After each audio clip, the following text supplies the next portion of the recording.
Hello, welcome back to Lumps of Life. I'm Jared Lumsden. Joining me today, rapper turned Christian rapper, producer, Crossfyr, Donnie Roberts. Welcome, sir. Thank you. I'm very excited we get to kind of hang out and talk. We, weirdly enough, have got to hang out a lot this summer and have a lot of cool conversations through Girl Scouts, oddly enough. So it's been cool to get to kind of know you and hear your journey and story. And it's interesting because I feel like a lot of it kind of played out throughout the summer, like talking to you and hearing your journey of kind of what you were doing with music and rap and then transitioning into kind of starting fresh and having a whole new outlook on it.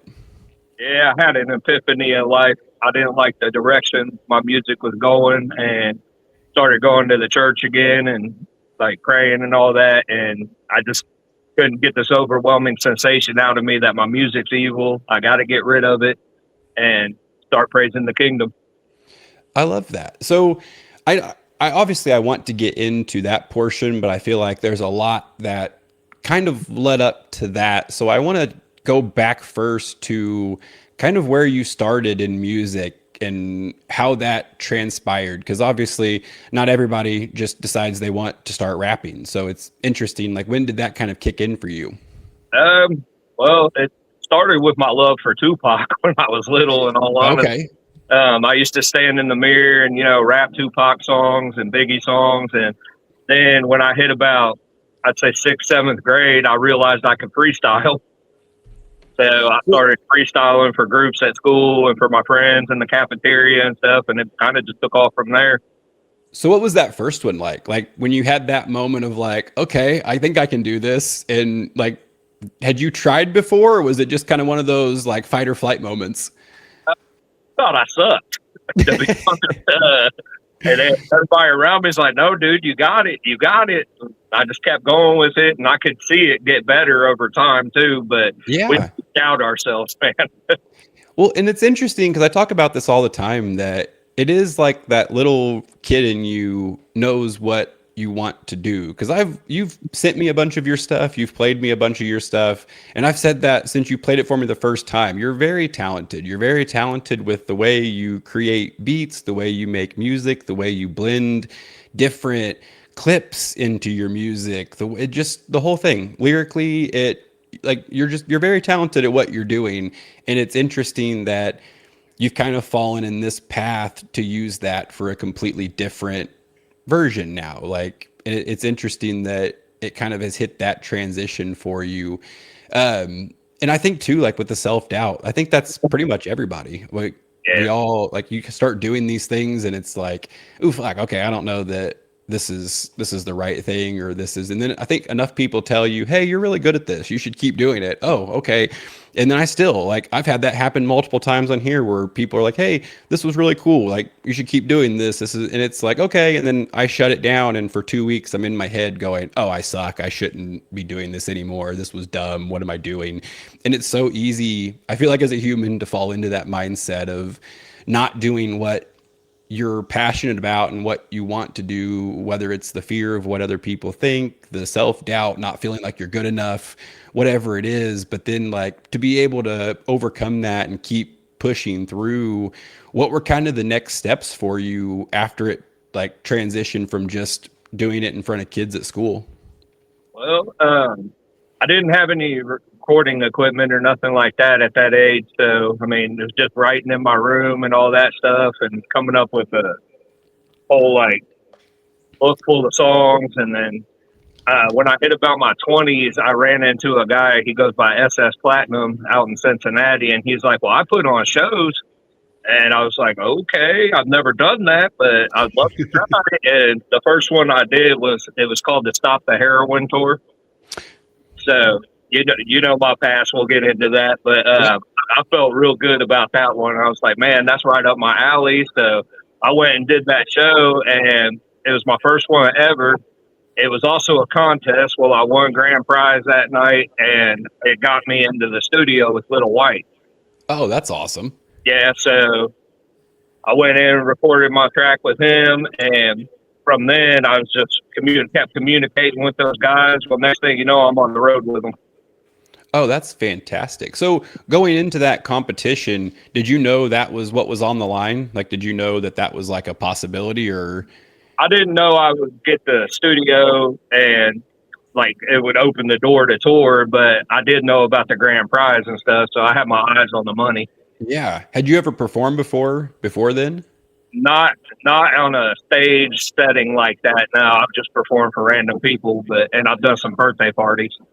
So I kind of want to go into that. Do you remember like how that felt going into that? Like the first time, not only are you like rapping in front of people, but you're actually going on stage in a competition setting. Essentially, the first time, it's like a comedian going on Kill Tony for the first time, and you just like, hey, this is my first time doing this, so we're just gonna try it on this stage.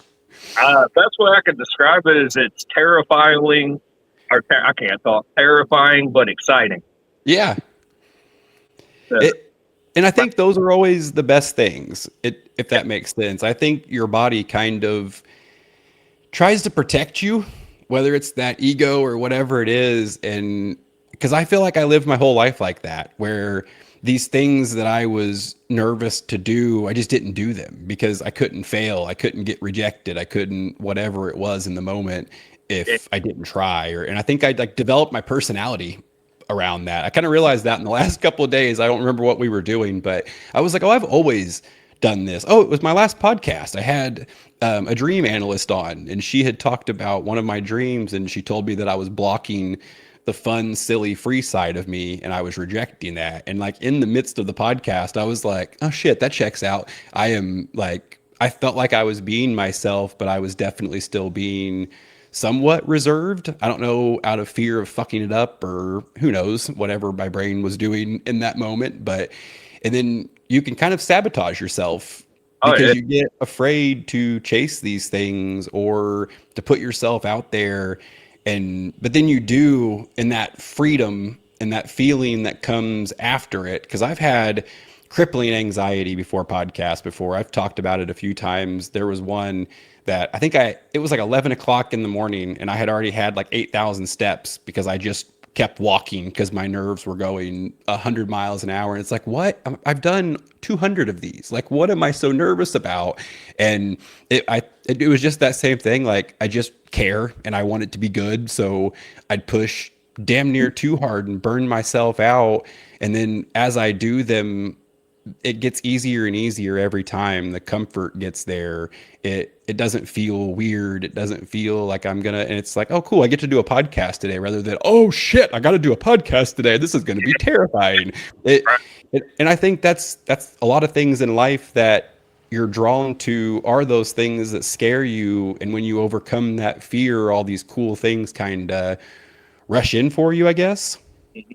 yeah, now like I used to treat it like it's a job, but Yeah. now it's my release. It's my therapy. Absolutely. And I think too, like we need that. You have to find those things in life. Like it's that cliche saying that if you find something to do in life that you love, you don't ever work a day Right. type thing. And it does, it correlates with that because your brain and your body are drawn towards something.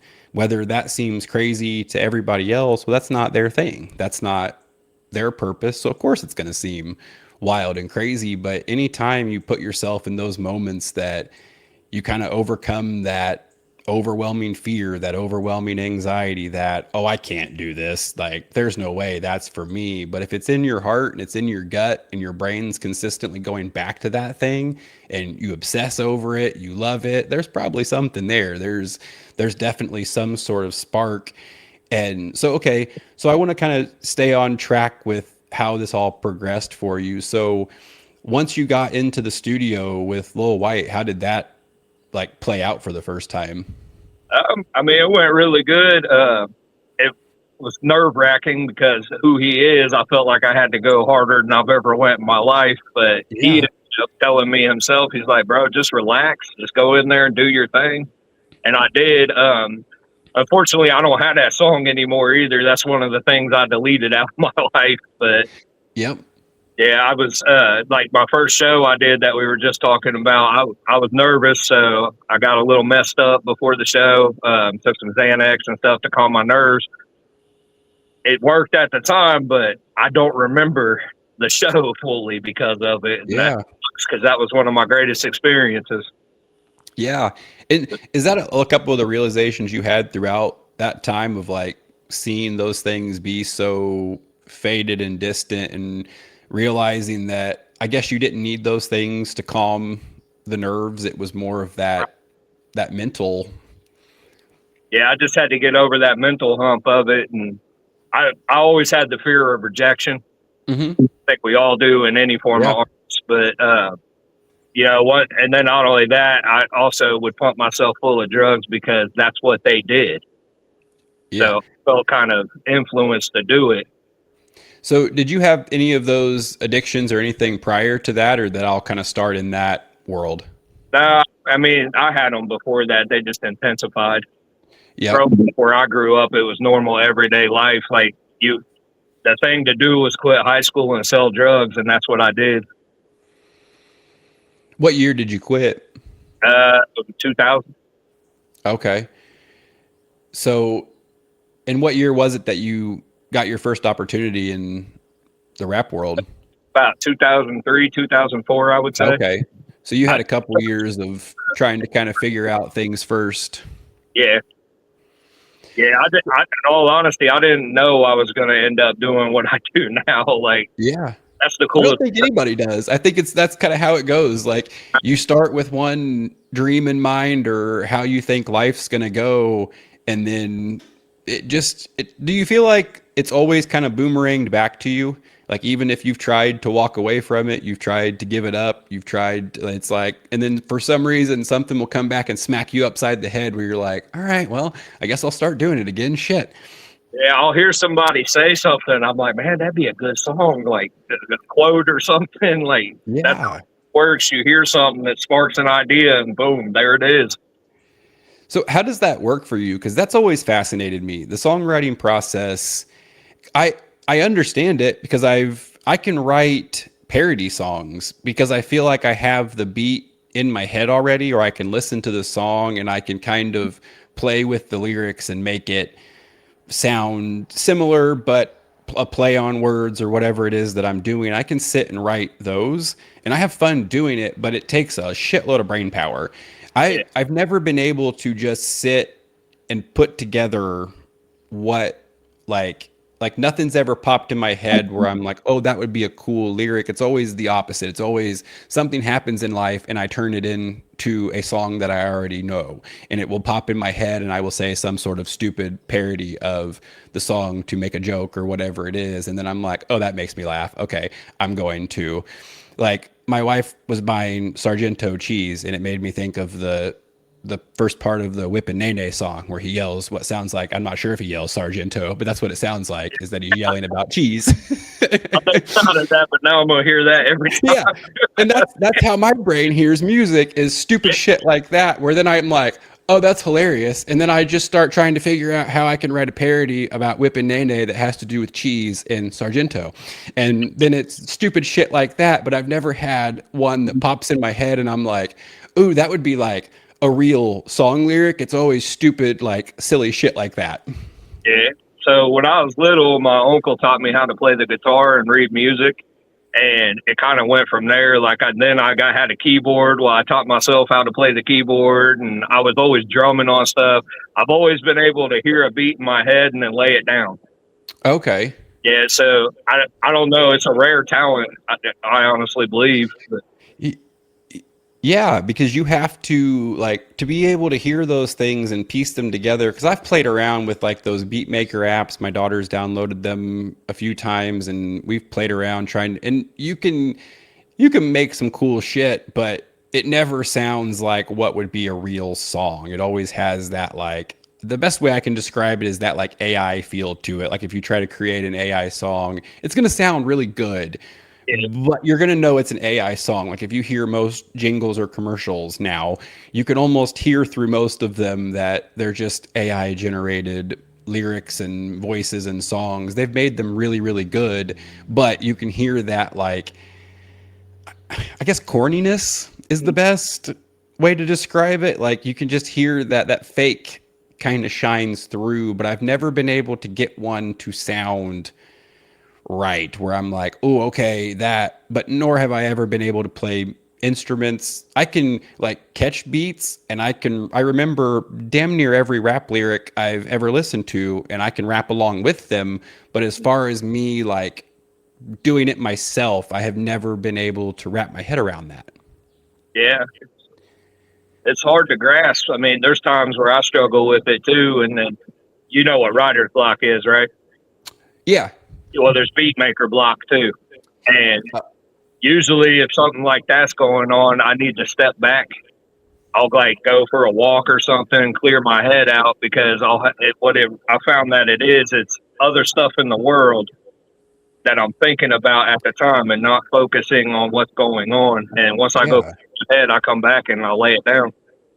And I think that's again, I think that's most things in life. If you have a bunch of stuff on your mind that you're not clearing off the table, I always make the analogy of Tetris, of like trying to clear the lines. If you don't handle your shit kind of when it rolls in and it starts weighing on you, it's really hard to focus on anything else. I know, like, trying to do these sometimes when life is happening, and the last thing you want to do is be positive and creative and have a good time talking to somebody. But there were multiple times that I was like, okay, but I need to do this. And I did the same thing you said earlier, what I looked at as a job. And rather than like taking that time that I needed and taking that step back, I ended up doing that.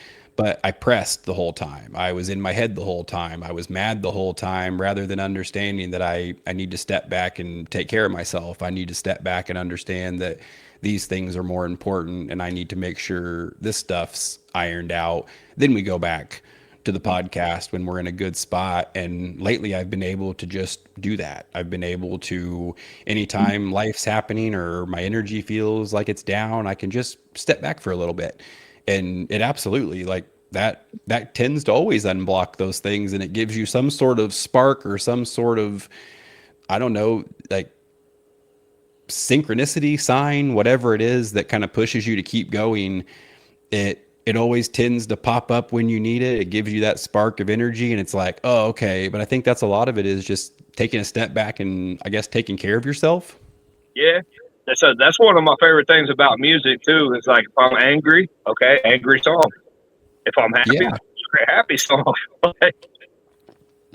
Well, and I think too, as men, like throughout life, you're taught not to express a lot of those emotions. So being able to have an outlet to just openly speak about things or openly sing about things, rap about things, whatever it is, you kind of just give yourself your own version of therapy. Because essentially that's all it is just talking out your shit, whether that's musically or with a therapist or whatever. That's pretty much what most of it is just talking out your things, your trauma, your bullshit that pops up and keeps you from having that creative streak. Do you feel like that's like once you step back and you came back at it after those, did you always feel that same thing, that clarity, that, and then you came up with probably some of your best work? Oh yeah. It's like I've had times where I don't have a job and stuff. I'm Mhm. just 100% depressed, and I hate to say it, but that's when my best songs come out. Yeah.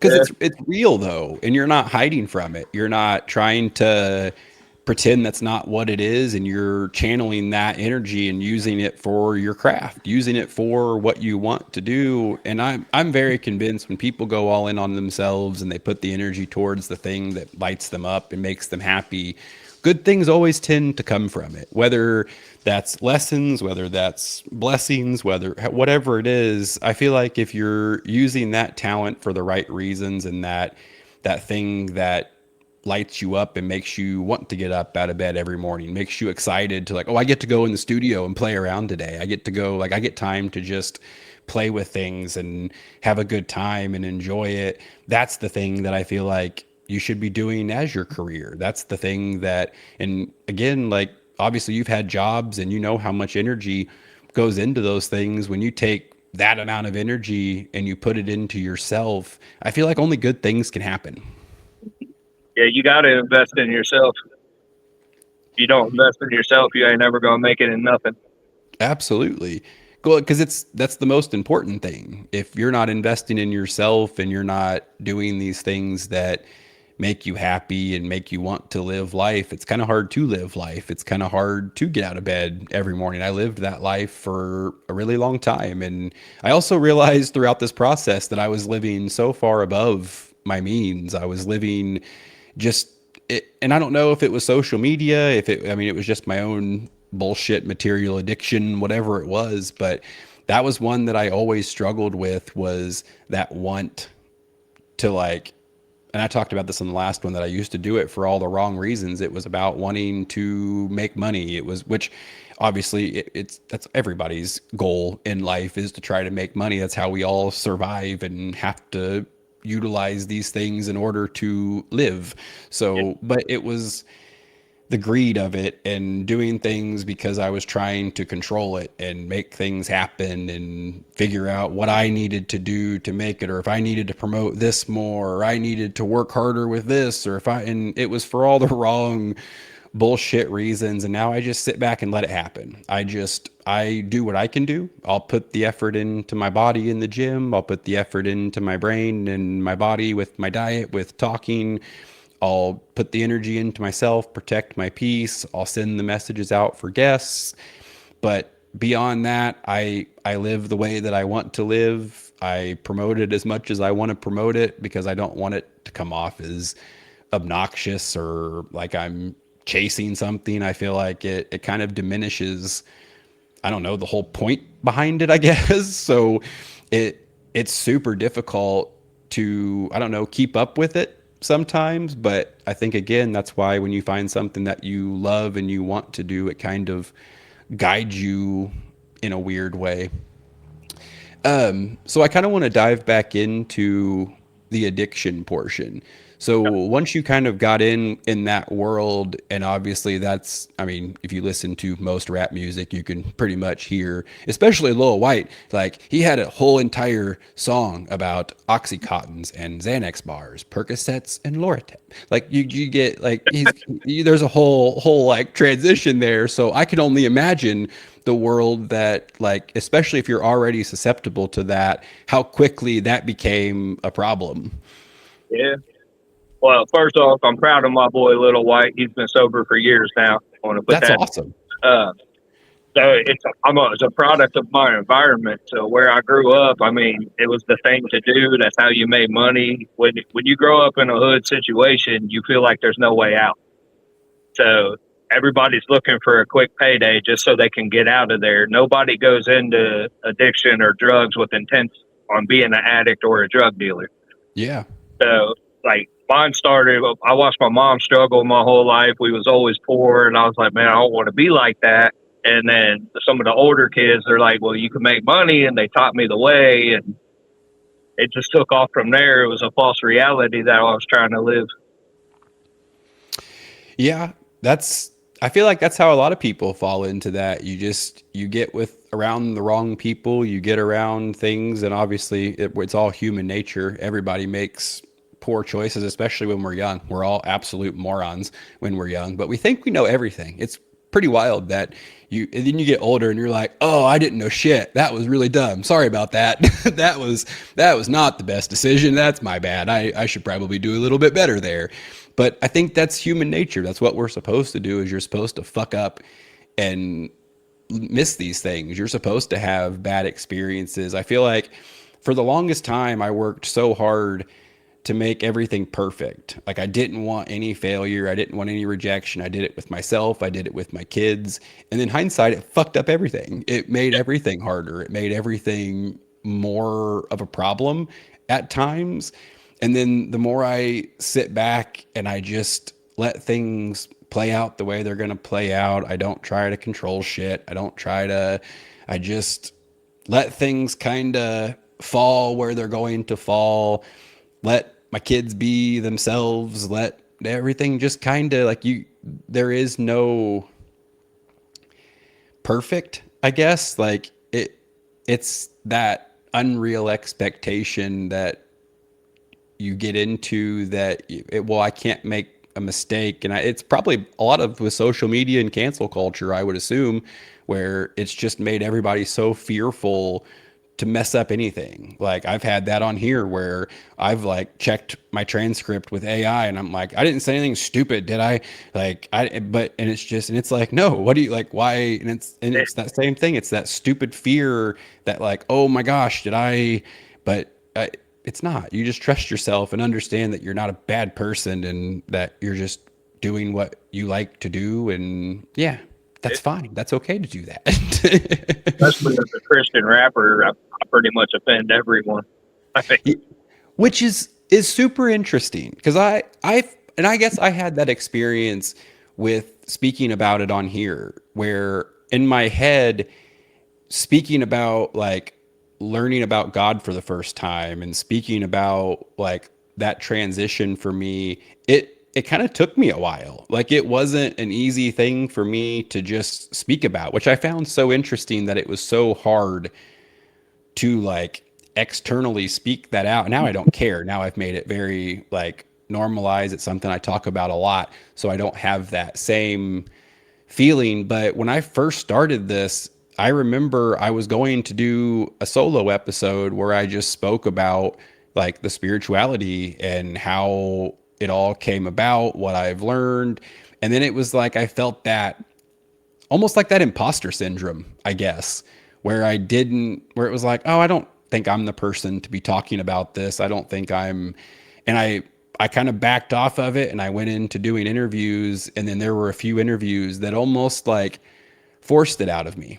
And I remember in those moments going like, oh, this is interesting. I can't believe but then I had that aftermath where I'm like, why did I have such a weird wonky feeling like I was going to get attacked for speaking about my beliefs, I guess. It was such an interesting thing, but I guess that is another like human nature portion of it. Yeah. I mean, especially as a Christian, the Bible even says I'm going to get mocked, I'm going to get persecuted, but you know me pretty well. I can handle that. Yeah, yeah. That's Yeah. one of the things I love about you. Every time we've had conversations, they've always been very relaxed, very real. I am positive at some point throughout this, we will absolutely fall into a rabbit hole of a conspiracy or two because Oh, both of us have read a lot. And I don't know if you watched the one of the more recent Rogan podcasts, but it was something that they were talking about how all of these conspiracies are out there and obviously some of them are real. Like oh, there are a handful of them that are real. I'm very positive there are also a wild chunk that are out there to make people who believe in any of this stuff or look into this stuff sound like they are out of their fucking minds. And I'm positive they're so good at it that they can essentially, this is my theory anyway, is that they've gotten so good at this that they know what the real ones are. So they put out enough fake ones that tie things together and that just essentially gaslight people into losing their freaking minds and oh, thinking that because you start connecting the dots and you're like, wait, okay, is that real? Like that one seems very accurate, but then you do some research and come to find out that one's not real, but these three are, and they're completely connected. This one's been put out there for whatever reason. And I always find those super interesting too. But yeah, we will, I'm sure, dive into multiple of those at some point throughout this, but I do not want to veer too far off a topic. yeah. Um, so going through that obviously addiction process into where you are now, what was that moment for you that was like, all right, I can't do that anymore. Like this is that moment where we make some changes. I was completely hammered. I think I chugged like an entire fifth of Jägermeister in like one drink. And I was with my cousins and stuff, and we were swimming at my aunt's house, and I blacked out.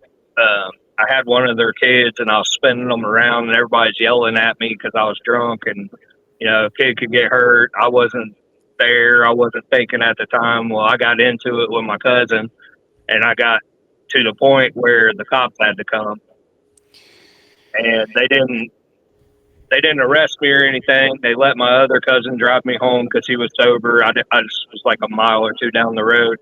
But it wasn't really that incident. It's what I did after that incident. So because the police came and I'm the whole G code street boy, like at the time, I got on the internet and started dissing them, told them they ain't my family anymore. I pretty much threatened to kill them. And I woke up the next morning sober and seeing everything I did and stuff, and I was like, what have I become? I can't do this anymore. That was my family, like the closest people to me that I should be loving, and I'm hurting them. So Yeah. I called up my parents, and I was like, I don't want to do this anymore. Will you guys help me get in rehab? And so I ended up going to a rehab, residential year-long rehab I lived at. That's incredible. Like incredible for you to have that strength, like to go through that world and to see that and have that moment. And obviously I'm sure you had multiple moments prior to that too, Oh, yeah. that I assume that wasn't the first time you'd had that conversation with yourself, but then you have that moment of like, all right, we really got it. Like we're going to lose everything. And it's interesting because drinking something that I've never like I've obviously drank multiple times but it's never something that I've been like into. I've always thought it tasted terrible. I always did it just socially and I always absolutely hated the next day. It was something that I I backed off very quickly and luckily did not go down that rabbit hole. But the last time that I drank was a brutal experience, and I had started drinking way early, and we were at a wedding, and by the end of it, I remember like very faint flashes of the end of that night, but I woke up basically naked on our Airbnb bathroom floor with the clothes as my pillow, and I had not a clue where I was at. I absolutely no clue where I was at. Had no idea how I got home. I didn't even know we had went to a wedding. I was completely, and it took me a solid probably 20 minutes to really get my bearings and get myself together and get in bed. And still that next morning, I woke up and was like, okay, I don't remember anything. And it kind of freaked me out a little bit because as an older adult, like I remember doing that as a kid and like whatever, you don't really think much about it. But as an adult, I was like, well, that was a wild experience that I can't remember anything. Like that's crazy that I don't remember that, like just drinking that much completely blacked me out, that she had to like explain to me the course of the night that went. And it's like, oh, okay, yep, there we go. That's why we don't drink. We're not going to do that anymore. That we cannot handle those things. Although one of the other times was I pretty much ruined my uncle's 50th birthday party. Mine wasn't alcohol. My biggest addiction was cocaine and heroin. Okay. And I was on the heroin side. I hadn't had it in like a day or two. So the withdrawals make you become a demon. That's the best way I can describe it. And Before you go into the story, what are the withdrawals like? skin crawling, can't stop sweating. You feel like you're going to have a heart attack at all times. You're not in your head. Like it's an outer body experience with a severe anxiety attack at all times. The scariest part about it is your body actually is shutting down. Like you really can't die from the withdrawals of heroin. Whew. Yeah. What, I guess I don't even know if I know what heroin is. Like obviously I know what heroin is, but like what is it made of? Like what is it? Poppy. Okay. Yeah. Oh, that makes sense why like the poppy seed bagel things hit. Yeah. Okay. That checks out. Yeah. So my addiction with that actually started with I broke my knee. Okay. Doctor put me on Percocets and I had them for 90 days. Well, that's long enough to get addicted to it. By the end of that 90 days, I didn't have them anymore. I felt sick. Well, one of my buddies was like, he had a line of heroin out on a plate. He was like, man, this is the same thing. So I did a little line of it and I instantly felt better. Ooh, what was that first one like? Like, what was that experience? That's real. I'd have to go back to what the Percocet was like because it's the same thing. So Okay. had it in my system. The first time I did it, it made my stomach real upset, and I hated it. But the doctor had me convinced the only way this pain's going away is with Percocet, and they pushed it back then. Hmm. And so I took that line of heroin from my buddy. I felt better. Next day, I was sick again. Did it again. Did it again. Next thing you know, I'm just gone. Yep. So, How long did that end up lasting? uh, man, I don't know exact, but it was years. Just, yep. And What then I was, got to the point where I started selling it to make money to get it. yeah, I feel like that's just kind of how it goes. You get that vicious cycle. And it almost seems like most of these addictions, all the way up to those worst of the worst ones, even as far back to the like little day to day addictions that you fall into, whether it be food, social media, whatever, they almost all coincide with pain or trauma in some way, shape, or form. Yeah, we're all trying to paint a reality that doesn't exist. Yeah. And it's so much easier to hide from it or numb it in most cases because facing this shit isn't always super simple. Yeah, every one of us is searching for something greater, and that's actually the biggest transition in my life. I found out you can only do that through Jesus Christ. Yeah. So I guess let's start into that because that was part of your journey that really fascinated me because it's been very similar to what like the correlation of my mindset with what I'm doing where like the portion with God and religion or however you want it, spirituality, whatever you want to call it, it's never been prominent in my life. It was always a like I think I've talked about this before. I always looked at it kind of similar to like Santa Claus, Yeah, where it just kind of got lumped in with all of those other mythical creatures, and I just assumed it was bullshit like everything else. And the more that I've went through these different scenarios and things, the more I read, it's like, oh, this is the only thing that makes any sense to me. Like this is the only thing that is like a consistent thing. This is the only thing that I'm finding isn't like wearing a mask of some sort, isn't fake. It just continues to put me in the right direction, put me in the right mindset, the right discipline. And now that's become the constant and that's become the thing that I'm the most focused on. And it kind of humbles you a little bit because you get in that world where I was doing it for all the wrong reasons and you kind of become, I don't know if prideful is the word, but like you're trying to be proud of yourself, but then you kind of can go overboard with it. And it's like, oh no, I'm always going to be a work in progress. There is always something to fix. There's always going to be a lesson. Like, I don't know that it's possible to be perfect. There's always things because I would get almost annoyed when I would find a new thing that I was messing up or that I didn't realize. And they almost always equated back to the seven deadly sins, all these different addictions that I had, all of these different wiring, these habits, these stupid things that caused me a negative reaction.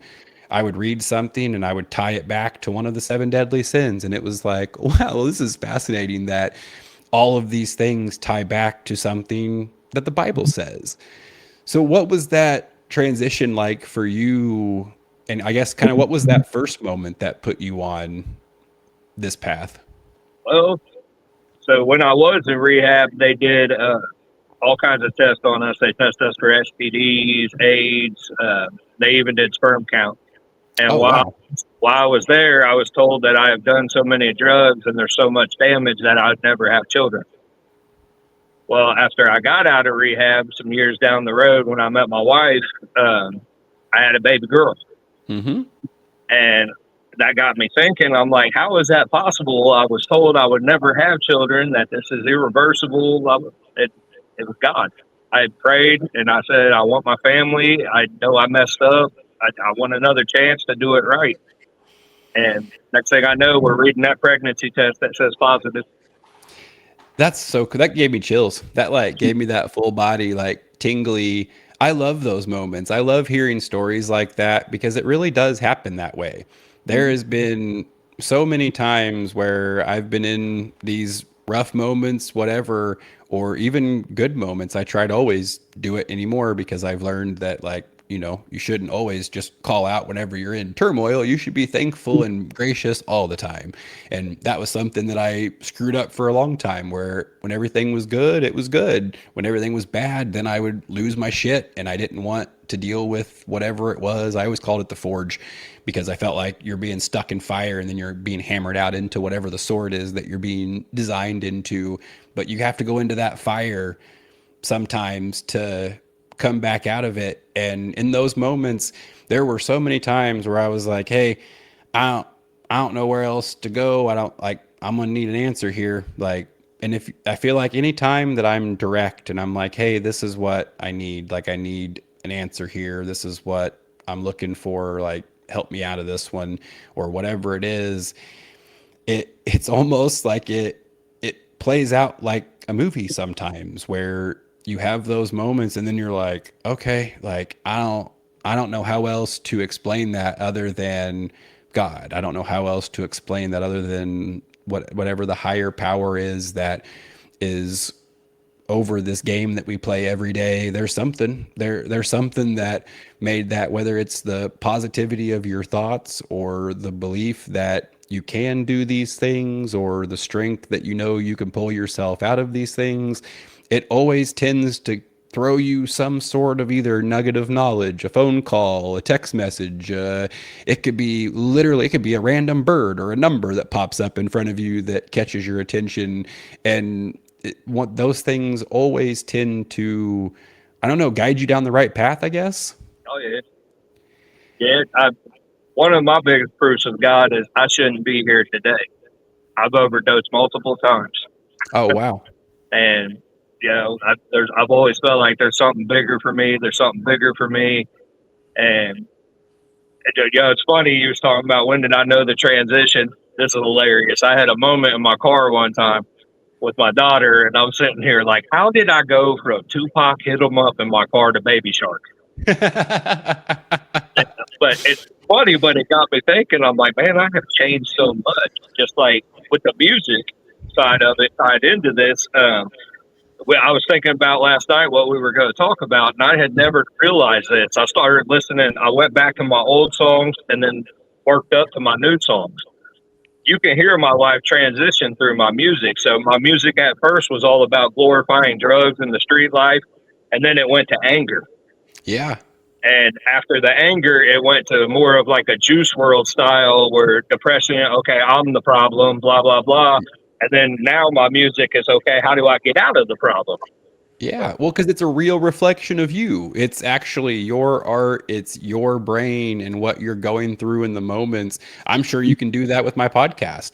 Oh, I yeah. did like 190 some episodes before I started this one of another one. And you could probably hear the same thing where the transition of my thoughts. And I know you can because I went back and had like a comparison done because I like to see just the evolution of things, and it was very nice to me. It told me all kinds of wonderful things about how I'm not so much of a shithead anymore like I used to be. So you kind of have to take what you get with it sometimes, but yeah, it's a reflection of you and who you are because you're being authentic. You're not trying to mimic someone else. You're not trying to be any of these influences that you came up with. You're trying to be you. You're doing what pops up for you. You're listening to yourself. You're trusting yourself.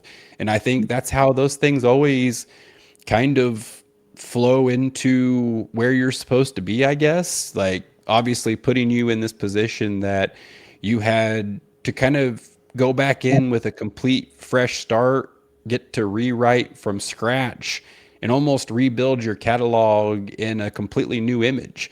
So it puts you in a spot where you now have to be a little more creative. You have to be a little more energetic towards it. You have to put a different mindset towards it. So it kind of puts you in a spot where, I don't know, does it feel better writing this way? Like, does it feel like more fulfilling now that you're doing it that way?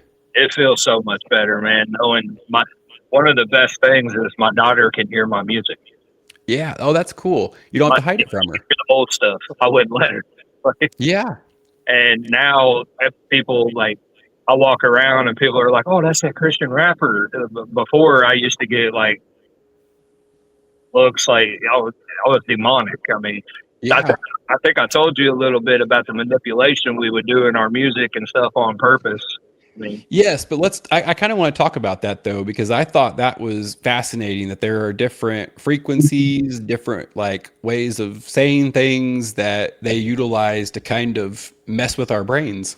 yeah, we so I don't want to name drop or anything, but the record company would go by hypnotized, and they would purposely do it in their music. So like, see, like, and they would in the background lyrics. They would like triple six, triple six, triple six, and like it just keeps repeating. Well, that gets stuck in your head, and you are a product of your environment and your subconscious. So whether you realize it or not, you're continuing that throughout your life. Like that gets stuck in your head, and then the Oh, for frequency. sure. Because when you just said that, I assume just like I just did, everyone else knows exactly what you were talking about. Because as soon as you just said that, again, like obviously we've talked about this before, so I already knew. But even when you did it that day, it instantly, I was like, oh, like I even went because I was talking to my wife about it, and she's like, oh, really? So then I was playing it, and I instantly knew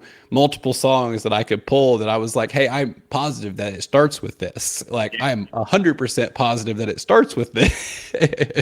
Do it back in the day by recording backwards messages, and you'd have to reverse the song. Well, they found out you don't even got to do that. You can just do it straight out in the open this day and age because the world learned to accept things that are bad.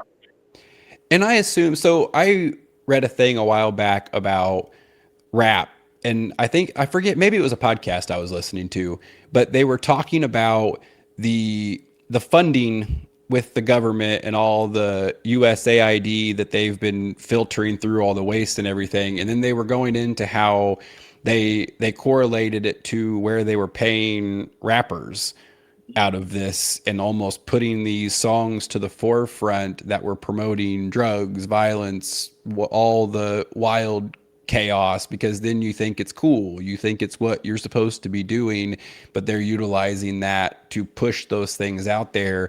And I assume just like you can listen to positive frequencies, I'm a big believer in pulling up like the frequencies on YouTube and finding the different, like, I forget what it is, like 936 or 432. There's multiple different ones that do different things, but I assume there's also negative frequencies that cause anxiety, cause anger, cause depression. I can imagine that those are real also.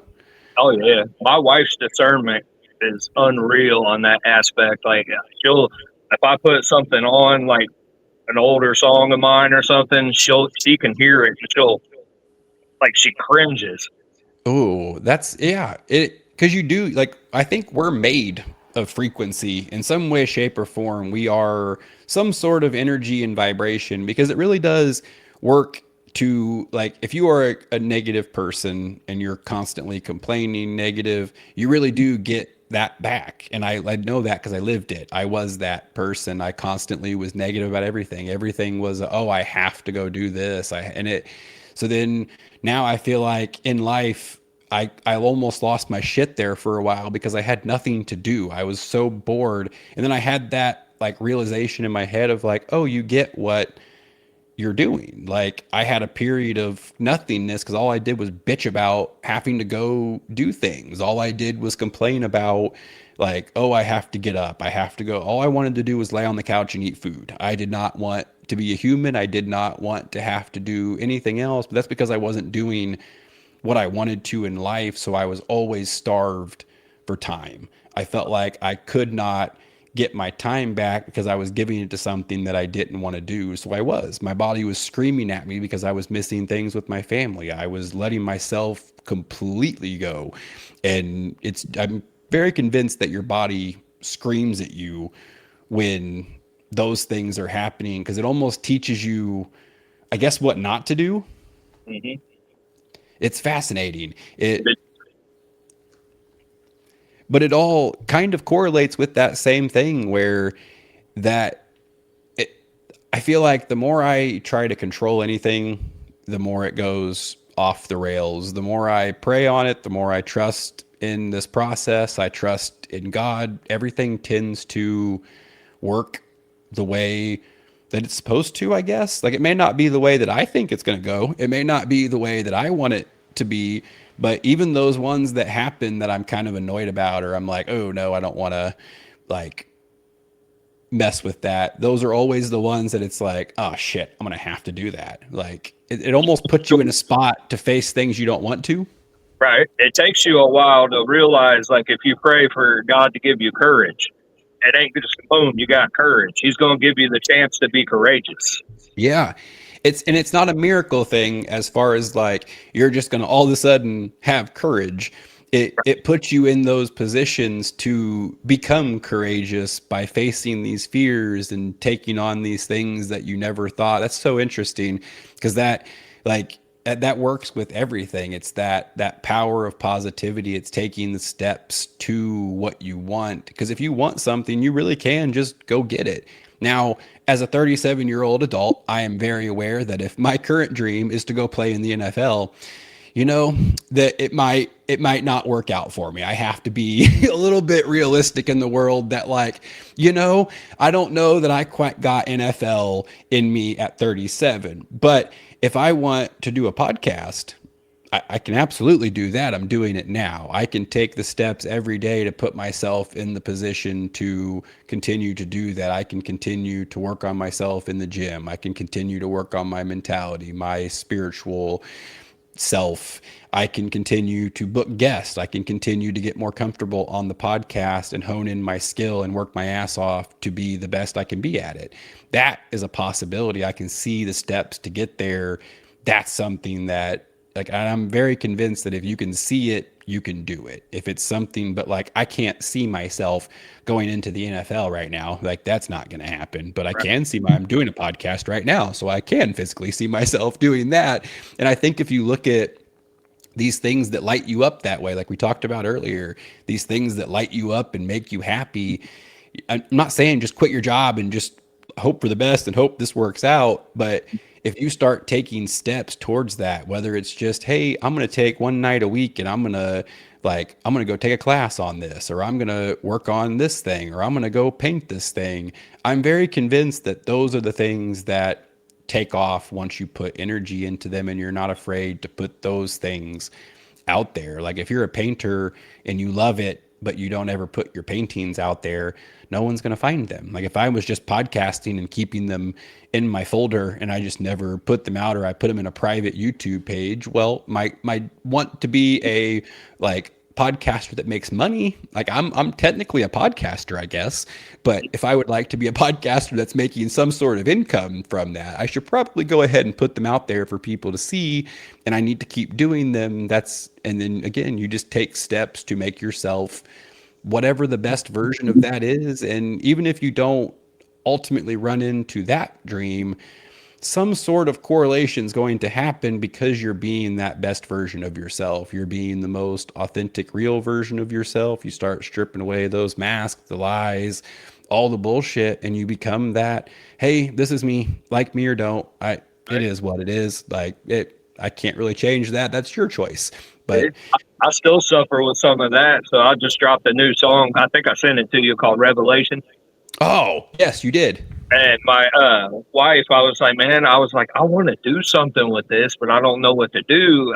I'm new to the Christian hip hop scene, so I'm Yeah. still trying to get a feel for all that stuff. And so I reached out to a producer, and he produces for Bryson Gray, Cajun Boone, like all these big names in Christian hip hop. I didn't expect nothing to happen out of it, and I wasn't even going to do it. My wife's like, see what happens. So I did it. They reached back out to me, and they sent me a beat. They said, lay down a verse on this, and they want to work with me. That's fantastic. And that like literally puts together all the stuff that we've been talking about, because that really is like you're very passionate about what you do. You do it so quickly also. Like some of the stuff you've sent me, some of the stuff that you've showed me, and it's like, wait, hold on. Like you just put that together. Like that is awesome. Yeah. But that's how this stuff I feel like works when you're you find that path, you're not afraid to put yourself out there and you just do it. Like trust yourself, trust that, hey, like, I mean, look at like somebody like Kevin Gates obviously has a tons of songs, but tons of hits. I don't think he cares about what he like. I mean, I'm sure he cares about what he's putting out, but like he just records what he wants to record and puts it out. I assume that's why there's what looks like 10,000 songs on his catalog. That's one thing I love too about Christian hip hop is it's so freeing. I do everything myself. I'm independent Yeah. 100%. Back when I was with all of them, have a producer hand me down a beat and be like, "This one needs to be about double homicide."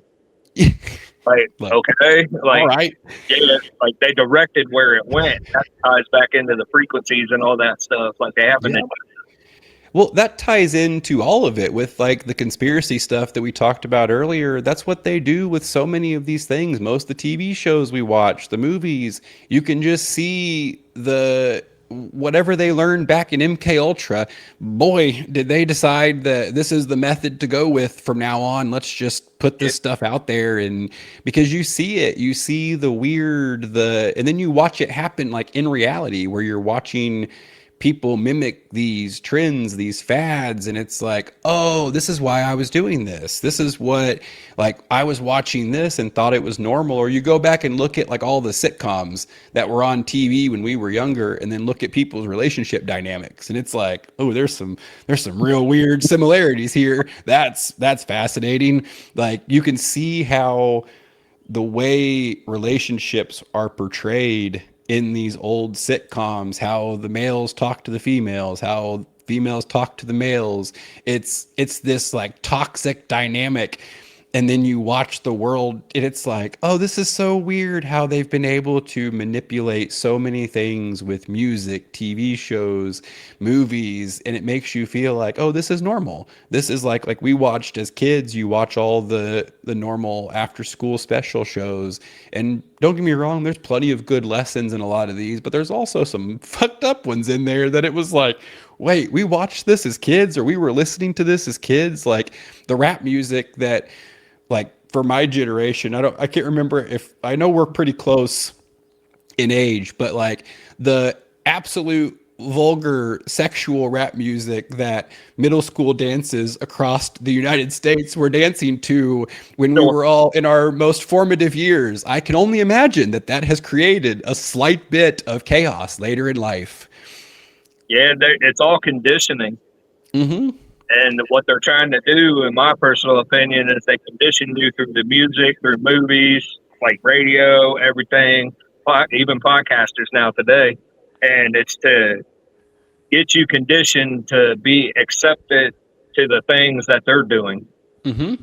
They're evil behind the scenes, like the Epstein files and stuff like that. I mean, I was watching something about Bob Saget the other day. He used to make SA jokes all the time. And oh, what? Like I didn't realize when I was watching Full House, this dude was like this. Yeah. And you watch it as an adult or you listen to some of this shit that you listened to as a kid and you're like hearing the lyrics going like, what we listened to this? This is crazy. And then it makes so much sense why my mom did not want me to listen to that stuff. And I've looked at my mom before, like, how'd you let me watch that? And if she's like my mom, like, I didn't. I tried not to, but you were an asshole and you wouldn't stop. So what do you do? I'm sure I was, and actually, I'm positive that I was a nightmare. Like, you just as a kid, you just think you know everything. You think you got it all figured out. And then you start realizing, oh, I still at 37, I don't know shit about fuck. Like, thank you, Ozarks, for that. But like, you learn very quickly that you think you know all these things and then you start actually learning things or talking to people and it's like, oh, I'm an idiot. Whoops. All right, cool. I guess I have a lot to learn. And then you look at like social media accounts today, like every person on there thinks they're sexy, successful, or gangster. Yeah.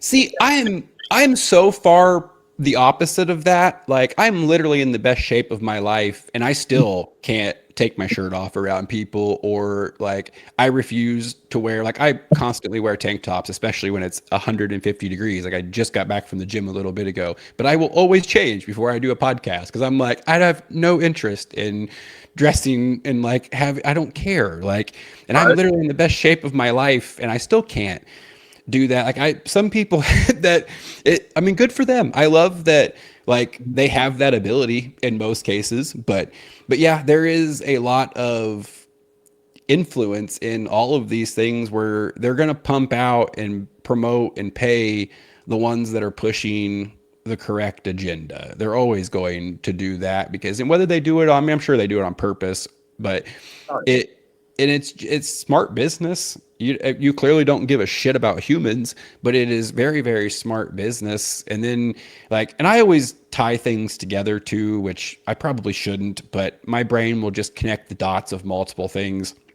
I was listening to Bill Burr talk about, he had gotten a letter from a guy from India, and they were basically, he was walking him through the protests that are going on in India, how they're essentially like the government's starving out the people that are protesting. They're utilizing the conveniently located AI cameras that are all over the place in India, and they're using facial recognition to then stop these people that are trying to stop the government from doing whatever corrupt thing they're doing.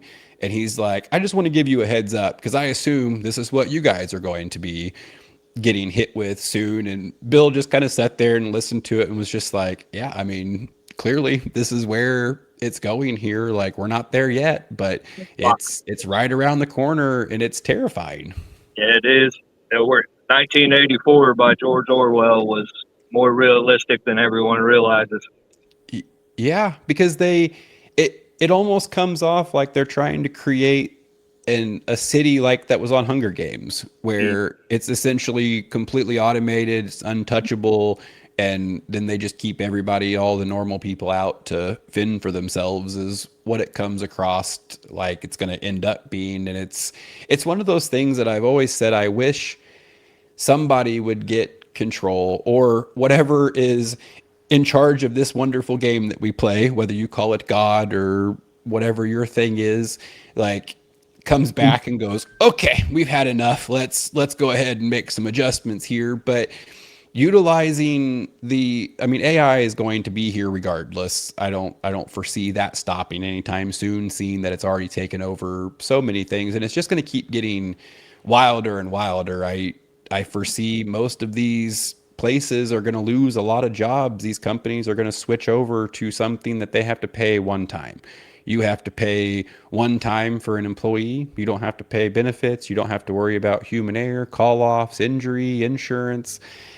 I, it, and obviously they got a lot of work to do. They have a lot of building to do to make these robots where they need to be, but that's coming. They keep plugging it into quantum computers. It's going to get here real fast because I know the shit that I've talked to AI about and the things that I've come up with where I'm like, if I'm doing this with it, I'm a moron. I can only imagine what other people are doing with this. Like this Oh, is, nefarious. yeah. And it, so then it makes me go, okay, if we can use AI for good to enhance the human experience, it's going to be awesome. This could be the coolest tool ever. If we're Yeah, going to use it to hurt humans and for greed and for bullshit, good luck because yeah, it's going to work for a little bit. You're going to make all the money until it turns on us and then we're all done. Like, then what? Then what happens? Like, anytime there's a new technology, the first thing they ask is how can we weaponize it? yeah. And that's what they're seeming like they're currently doing. Every single thing has a camera. Every single thing is recording you. And they have the ability with AI, it can keep track of you in real time with an algorithm. They can just pull your file and type in, hey, what has Jared been doing for the last 90 days? And it's going to give them a detailed report of every single thing that I've done, whether it be on the internet. And like obviously we can't get away from it. Well, we can because we all have phones. So there's a camera everywhere. I walked into Best Buy the other day and I was like, this whole store is surveillance. This is Oh, insane. Like every single thing in there has a camera on it. It was like, this is wild. It's like a whole store of surveillance. yeah. I can't even, like our small town we live in has flock cameras. Yeah. Though that map's crazy of how many of those are out there and what they do. And I get it if it's being utilized to stop people from abducting kids. It's being utilized to stop whatever, the drug trafficking, whatever, like that's all well and good. But I have a weird feeling that it's not just being used for, good old things like that. I have a feeling that it also gets used for nefarious things. And then you step out of line and then they go, well, sir, guess what? You should not be speaking like that because you did this. And Yeah. then that's when it becomes real fishy. I have a theory on it with biblical backing. Mm-hmm. Like, I think the flock cameras, the data centers, and all that, it's obviously for tracking, like we were talking about, but I think they're trying to figure out what human patterns are to find out where we collect, where we hide, and stuff like that. That way, when they go to push their one world government in the B system, they have a step up on us. That, I mean, it checks out just with everything that I've read about the Bible, all the different things that I've like walked through. That is it, Paul Harvey? I think that's the name. The If I Were the Devil. Yep. Like, holy hell, that is it. It literally seems like they've taken that plan and placed it in with all these things because I didn't realize how addicted I was to all this stupid shit, like to my phone, to social media, like to the point where I know I do not want to be on my phone. But when the silence hits that first moment, my immediate reaction is to grab my phone. And I've become cognizant of it so I can stop myself. But like me and my wife can be sitting having a conversation and she's like, hey, I'm gonna go to the bathroom. The moment she walks away, my brain and body go, grab the phone. Mm-hmm. Why? For what? There's nothing on my phone. I deleted all my apps. I have no social media. So then it's like I can almost catch myself now in the moment because I'm like, well, what are you looking at, dumbass? Like, what are we doing? What are we even grabbing this for right now other than you're clearly addicted? But then it was like, this is how hardwired that is in me that I want to grab this the moment she walks away and I have no there's nothing on here. I'm not even doing anything. I don't like, I'll get on LinkedIn and look for people that I can talk to. That's about the extent of my social media that I will get on. Everything else is on my computer because then I have to get it out in order to get on it. And I can control when I do it. It's not just in my pocket all the time. We actually talked about switching completely to flip phones and just not having any apps at all. Just if I need something, I have to go get my computer out to get on it. If I want to go look for people to reach out to, I have to sit down and work. I can't just pull my phone out at a random time. But deleting everything has at least helped me with that urge Yeah. of wanting to get on it. But it's like that with the food too. I know how hard I'm working in the gym. I know that I don't need to eat 2 bowls of cereal at 11 o'clock at night. But boy, does that cereal taste absolutely delicious at 11 o'clock at night. And then I'll go eat a candy bar. Then I'll go, and I'm like, stop. And then I Right. wake up in the morning pissed off at myself like I just went through a bender. And it's like, okay, this is food. You have total control over what you are eating and you're still giving in to this. And it's like, then I just learned how weak I was. And it was like, okay, well, this is on us. We gotta, but it's still wild how addicting some of this stuff is. It's like, why and how is this stuff addicting my brain to the point where it's becoming sort of problematic? Yeah, it's crazy too. So like, I can't get rid of my socials per se because that's how I promote my music, and Yeah. I also run the Prayer 911 group on Facebook, Oh and yeah. so I leave that open. I want people to be able to get a hold of me, but I can control my content. I can control what I put out there. So I was telling my wife I was off Instagram forever. Mm-hmm. And I was telling her how the second you sign up and you put mail, you're automatically targeted. And she's like, what do you mean? And I was like, watch this. I got the account going. The very first thing that was on there on the algorithm was a promotion for OnlyFans. Yep. I'm like, they attack us in different ways than they attack y'all. They attack the women on the side of you should be doing this. You should, it's bravery if you do this. And then on us, they're like, hey, lust. Yeah. It all Ooh, goes back to them 7 deadly sins, like you said. yes. So Twitter is the same way. I had to delete Twitter because I was looking at it as my news source. And I was like, okay, I can get on here and I can scroll through, get a gist of what's going on. Well, then it turned into all religious posts out of nowhere. And I'm like, well, this is awesome. Like everything was different scriptures, different like things about sins and things that we're doing. It was like, oh, cool. I can kind of like learn the Bible in fragments. And it was kind of just teaching me along the way. And then out of nowhere, it started going back into negativity. And then out of nowhere, it went to just straight porn. Oh yeah. Like, and I was like, and that's one that I've talked about on here of breaking. And I don't like, and obviously it's awesome because porn's illegal, I think, in Indiana. So you can't even get to them. But Twitter, out of nowhere, just started pumping me. It was like every other post was, and they're not even porn videos. They're like these weird, like I don't even, a simulation, I guess, is what they're trying to do. But and it was like, oh, what the fuck is this? And then it was funny too, because in between them, I would get scriptures about lust. And I'm like, well, tell me this isn't like a test of some sort of like, hey, like you see these things going on, you could fall back into some old habits right now, or we can understand that this is just something we need to get the fuck off of. And then it was that instant, like, oh, I have no interest, like, and it's crazy because that was never the case before. It was a wild, like, pretty consistent addiction there for most of my life. And then I forget what I read one time about it being a sin, what it does to your brain, what it does to your body, what you're like doing to your energy. And there was a whole bunch of it that I'm like, oh shit, I had no idea that was what that does. And come to find out, most of the dopamine things that we fall into kind of fall into that pattern. It's so weird. Hmm. Yeah, I was telling my wife the other day too how the holidays we celebrate.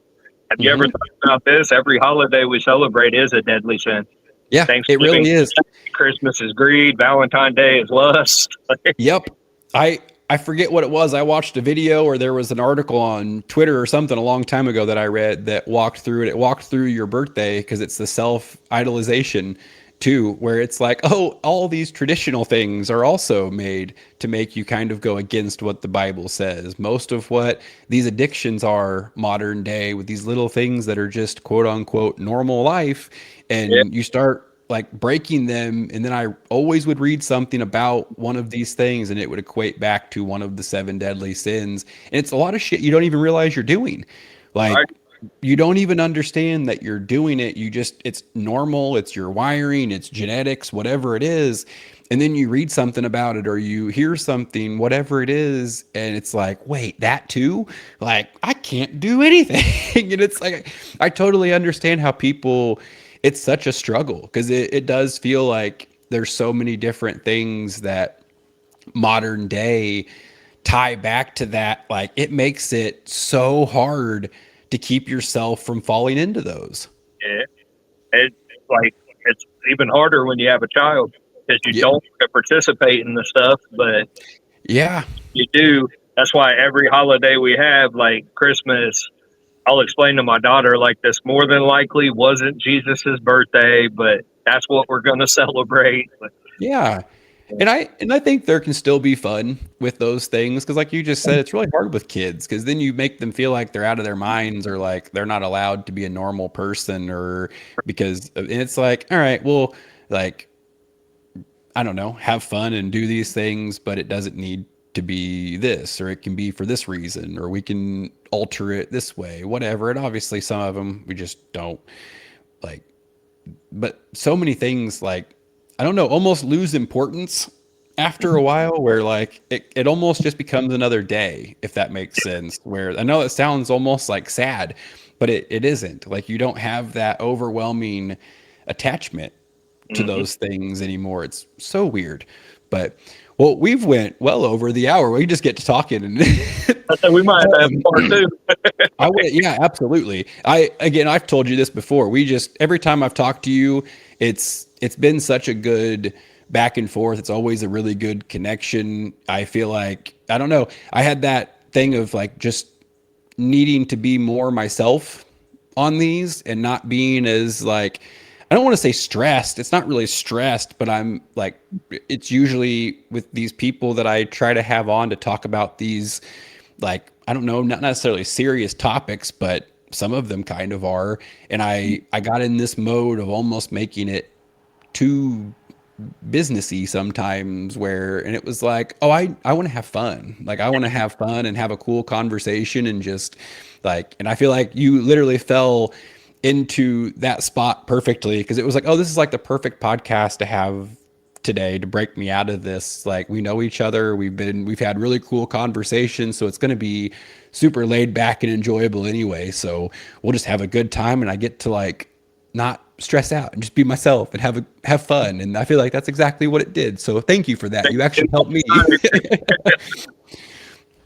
But please promote away all your stuff, what you're going to be doing, where people can find your music. Okay. So I'm the rapper Crossfyr. I got an album that's going to be coming out here in a couple months called Born Again. I mean, it's a perfect title for my life. Right now, I'm on SoundCloud, Instagram, Facebook, official Crossfyr 812, but Crossfyr is Crossfyr. There, I had to do a Perfect. little transition on the name because I found out there's another group called Crossfyr. Now they're dark heavy metal, so it's not my genre or nothing. But Yeah. But yeah, smart to do your research though. yeah. And I also run a Very. group called Prayer 911 on Facebook. I've seen so much stuff happen through that. Just people praying for each other. It's beautiful. I've seen some That's awesome. blessings come out of it. I've seen people healed come out of it. You know, so I would love for anybody to join that's interested in that. Other than that, man, I just want to tell you all that Jesus Christ is King. He is the way, the truth, the life. Nothing is going to happen in your life that can be good without Him. So keep your eyes on the prize and talk to God today. I love it. Well, thank you so much for coming on. Thank you for like, I love that we've been able to build a relationship. I love kind of hearing and watching your journey, and congratulations on everything you're doing. Thanks, man. Thanks for having me. Absolutely. Bye.